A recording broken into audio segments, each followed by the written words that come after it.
আমি ছোট থাকতেই আমার মা মারা যায়। আমাকে মানুষ করার জন্য বাবা আরেকটি বিয়ে করে। আমি ছোট বড় সবাইকে আপনি করে ডাকতাম। আমার একটা সৎ ভাই ছিল। আমার সৎ ভাইয়ের চরিত্র তেমন একটা ভালো ছিল না। একদিন আমার সৎ ভাই আমাকে তার বন্ধুর বাসায় নিয়ে। তাহলে শুনুন আমার বাস্তব জীবনের গল্পটা। আমার নাম টিনা আক্তার। গরিব পরিবারের মেয়ে আমি। বাবা কৃষি কাজ করে, টিনা পড়ালেখায় অনেক ভালো, তাই পড়ানোর আগ্রহটা ও বেশি। টিনাকে পড়াতে চাই, তাই তো কষ্ট করে হলে ও ভার্সিটিতে ভর্তি হয়েছে। আজই গ্রাম থেকে এসেছে, এসেই এমন এক অবস্থায় পড়েছে। টিনা দেখতে অসম্ভব সুন্দর, অনেক নরম মনের, যখন তখন যাকে তাকে বিশ্বাস করে ফেলে। লেখাপড়া ছাড়া আর কোনো কিছু বুঝে না। গরিব হলেও অনেক আদরের টিনা সবার চোখের মণি। কিন্তু টিনার বাবার পক্ষে এত টাকা জোগাড় করা কষ্ট হচ্ছিল। কোথায় থেকে এত টাকা আনবে? মেয়েটার বড় ইচ্ছা কলেজে লেখাপড়া করে বড় কিছু হওয়ার। কিন্তু আমার তো নুন আনতে পান্তা পুরাই। আমার বাবা রাত দিন পরিশ্রম করে আমার লেখাপড়ার খরচ বের করত। কিন্তু বাবার কষ্ট আমার কিছুতেই সহ্য হতো না। আমি বাবাকে বললাম, বাবা, আমার জন্য তোমার এত কষ্ট করতে হবে না। আমি লেখাপড়ার খরচ আমি নিজেই বের করতে পারবো। বাবা বলল, তুই কেমন পারবি?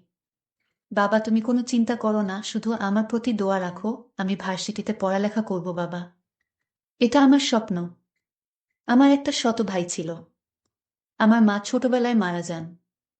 কিন্তু আমার বাবা আরেকটি বিয়ে করেন। কারণ সংসারে রান্নাবাড়া করার মতো কোনো লোক ছিল না। আর তাই বাধ্য হয়ে বাবা বিয়েটা করল। আমার ছোট মাও আমাকে খুব ভালোবাসেন, নিজের মায়ের মতো আমিও দেখি। কিন্তু আমার একটা ছোট ভাই ছিল, তার নাম জিসান। সে লেখাপড়ায় খুবই কাঁচা। লেখাপড়া না করে সারাদিন আড্ডা মারে বন্ধুদের সাথে। লেখাপড়ার প্রতি তার কোনো আগ্রহ নেই। আমার ছোট ভাইয়ের কোনো মতলব ভালো না। সে কিছুদিন আগে বন্ধুদের সাথে ঝগড়া করেছে। একটা ছেলেকে মেরেছে। কিন্তু এই ছেলের চিকিৎসার সমস্ত খরচ আমার বাবার বহন করতে হয়েছিল। আমার বাবার কথার অবাধ্য থাকতে সবসময়। আমি এত ভালো লেখাপড়া করি, তার প্রশংসা শুনলে তার মাথা নিচু হয়ে যেত। আমার প্রশংসা সে কিছুতেই সহ্য করতে পারত না। কারণ আমি তার ছোট বোন ছিলাম। নিজের আপন বোন হলে আজ সে খুশি থাকত হয়তো। যাই হোক, আমার সৎ ভাই কিছুদিন পর একটা মেয়েকে পছন্দ করে। তাকে সে বিয়ে করতে চায়। কিন্তু তার তো কোনো কর্ম নেই, বিয়ে করে কিভাবে সংসার চালাবে? বাবা তাকে নিষেধ করেছে যে তুমি এখন বিয়ে করতে পারবে না। আগে একটা চাকরি করো, তারপর দেখা যাবে। আমার সৎ ভাইটি তখন বাবার সাথে রাগারাগি করল। বলল, ওই মেয়েকে না পেলে সে বাঁচবে না, নিজেও মরে যাবে, আর কত কি বলতে লাগলো। আমার ভাই বাবার সাথে রাগ করে বাড়িতে থেকে চলে গেল। একটা বেসরকারি প্রতিষ্ঠানে চাকরি নিল আমার ছোট ভাই। এর মধ্যে মেয়েটির বিয়ে হয়ে যায় অন্য জায়গায়। যার জন্য সে চাকরি নিল তাকেই পেল না।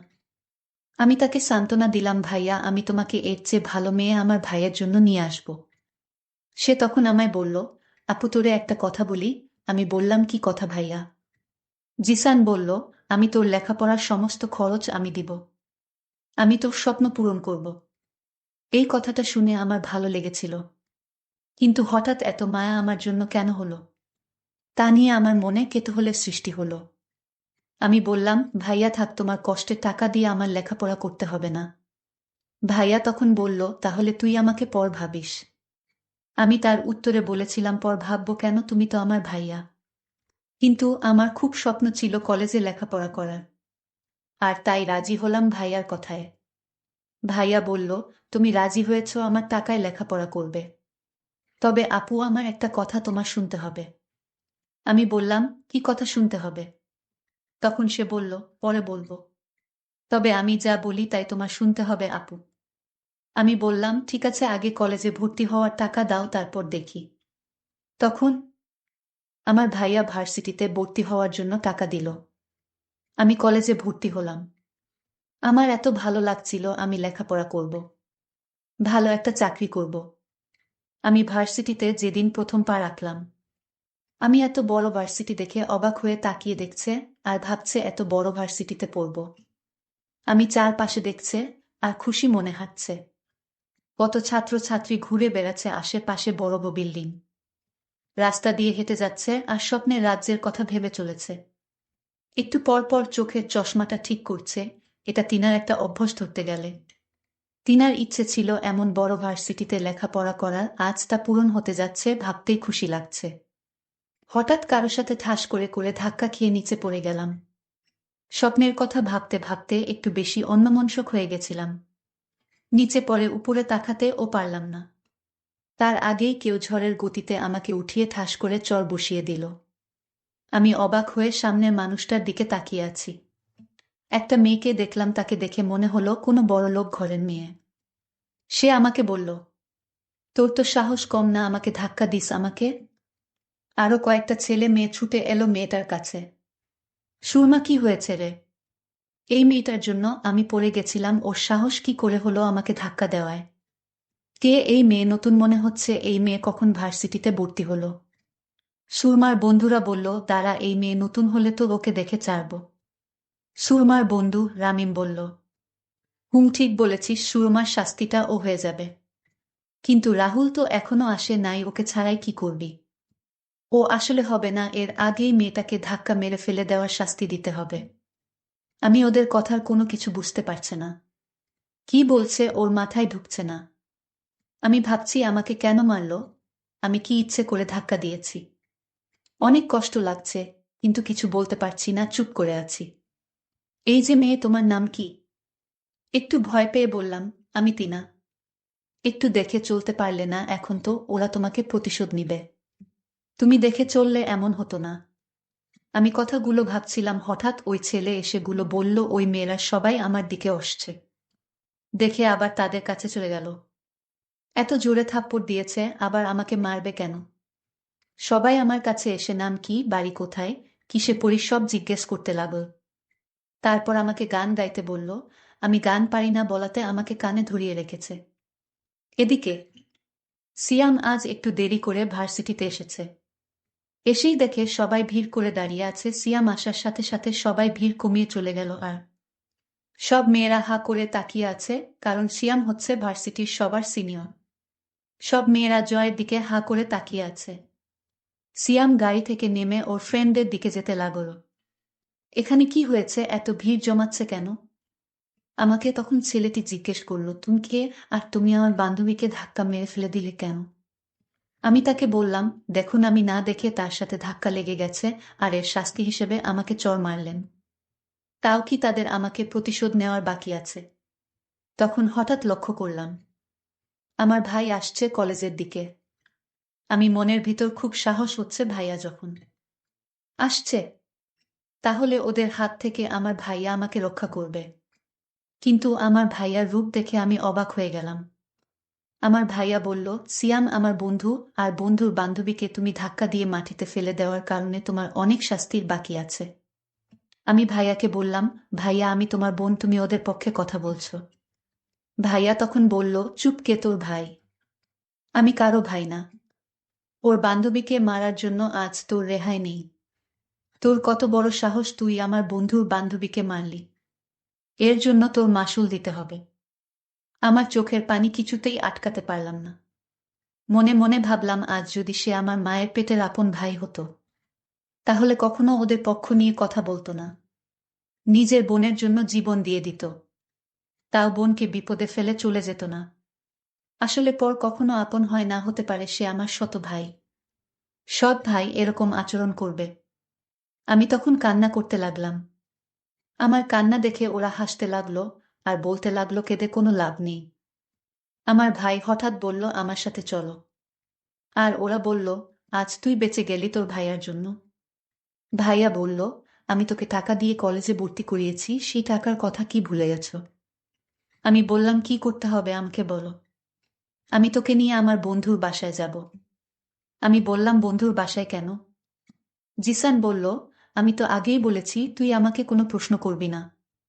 আমার সব কথা তোর শুনতে হবে। ভাইয়া বলেছি, আজ আমার মনটা ভীষণ খারাপ, কারণ আমি আজ প্রথম ভার্সিটিতে এসে যে অপমানিত হয়েছি। আমি আজ কোথাও যাব না। অন্যদিন বলিস তোর বন্ধুর বাসায় গিয়ে আসবনে। আমার ভাইয়া তখন খুব রাগান্বিত হয়ে বলল, এখন বলেছি, এখনই যেতে হবে। আমি ভাইয়াকে বললাম, ভাইয়া প্লিজ, আমার খারাপ লাগতেছে, আমি আজ তোর সাথে কোথাও যেতে পারবো না। এই কথা বলতেই আমাকে একটা জোরে চড় মারে ভাইয়া। আমি কান্না করে বললাম, ভাইয়া তুই চড় মারলি? আমার আপন ভাই হলে আমাকে এভাবে মারতে পারত না। ঠিক আছে, আমি যখন তোর কাছ থেকে টাকা নিয়ে ভুল করেছি, তাহলে এই ভুলের প্রায়শ্চিত্ত আমার দিতে হবে। ভাইয়া নামক পাষাণ মানুষটি বলল, গাড়িতে উঠ। আমি কোনো কিছু না বলে চুপচাপ গাড়িতে উঠে পড়লাম। তারপর সে আমাকে তার বন্ধুর বাসায় আমাকে নিয়ে গেল এবং বলল, আমি তোরে এখানে কেন এনেছি জানিস? আমি বললাম, কেন আনলে এখানে? তখন একটা বয়স্ক লোককে আমাকে দেখিয়ে বলল, ওই লোকটিকে বিয়ে করতে হবে তোর। ভাইয়া বলল, ওই যে মানুষটিকে দেখতে পাচ্ছিস ওর সাথে তোর বিয়ে দিব। আমি বললাম, এটা কোনো দিন সম্ভব না। ভাইয়াকে বললাম, ভাইয়া আমার একটা পছন্দ আছে, আর সেই পছন্দের উপর তুই জোর চালাতে পারিস না। ভাইয়া তখন বলল, বসে বসে আমার বাবার সব টাকা শেষ করেছিস তুই। আমার বাবা আমাকে তেমন একটা ভালোবাসে না, শুধু তোর জন্য। আর তাই তোকে আর সহ্য হচ্ছে না। তোর জন্য আমি বাবা আমার প্রতি তেমন নজর রাখে না, ভালোবাসে না, শুধু তোর কথা ভাবে। তাই আমি মনে মনে ভেবেছি তোকে ওই লোকটার সাথে বিয়ে দিয়ে দিব। লোকটা অনেক টাকার মালিক। একটু বয়স বেশি আর কি। বয়স বেশি হলে সমস্যা কি? আর আমি ওই লোকটার কাছ থেকে টাকা নিয়ে তোরে কলেজে ভর্তি করিয়েছি। আমিও অনেকদিন যাবত তার কাছ থেকে টাকা নিয়ে চলেছি। আমি তখন ভাইয়াকে বললাম, এই লোকের সাথে আমার বিয়ে দিলে আমার জীবনটা শেষ হয়ে যাবে। ভাইয়া প্লিজ। ভাইয়া তখন বলল, আমি কোনো চাকরি করিনি। চাকরি আমার মিথ্যা বানানো নাটক ছিল। আমি তখন আমার ভাইকে একটা থাপ্পড় মেরে বললাম, এই তোর প্ল্যান ছিল। আমি কোনো মতে এখান থেকে পালিয়ে আসলাম। বাবার কাছে কান্না করে সব বলে দিলাম। বাবা তখন আমায় সান্ত্বনা দিয়ে বলল, আজ তোর মা বেঁচে থাকলে এমনটা হতো না। তোর ভাই টাকার কাছে বিক্রি হয়ে গিয়েছে। যে ভাই টাকার লোভে পড়ে নিজের বোনকে একটা বয়স্ক লোকের সাথে বিয়ে দিতে চায়, সে তো ভাই না।